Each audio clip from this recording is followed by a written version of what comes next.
بسم اللہ الرحمن الرحیم۔ رسول اکرم صلی اللہ تعالی علیہ وسلم نے ارشاد فرمایا، اپنے گھروں کو قبرستان نہ بناؤ، یعنی اپنے گھروں میں عبادت کیا کرو، اور شیطان اس گھر سے بھاگتا ہے جس میں سورہ بقرہ کی تلاوت کی جاتی ہے، بحوالہ مسلم شریف۔ بسم اللہ الرحمن الرحیم۔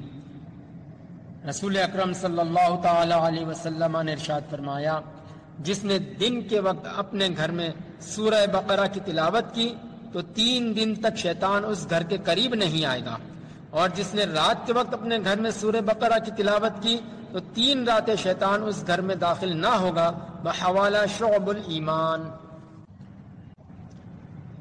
بسم اللہ الرحمن الرحیم۔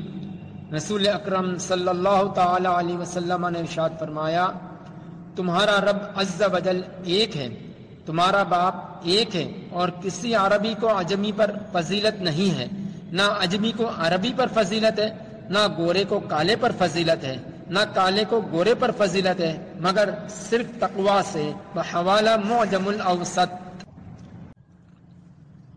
بسم اللہ الرحمن الرحیم۔ رسول اکرم صلی اللہ تعالی علیہ وسلم نے ارشاد فرمایا، جس نے نماز پر مداومت کی تو قیامت کے دن وہ نماز اس کے لیے نور، برہان اور نجات ہوگی، اور جس نے نماز کی محافظت نہ کی تو نہ اس کے لیے نور ہے، نہ برہان، نہ نجات، اور وہ قیامت کے دن قارون، فرعون، حامان اور ابی بن خلف کے ساتھ ہوگا، بحوالہ مسند امام احمد۔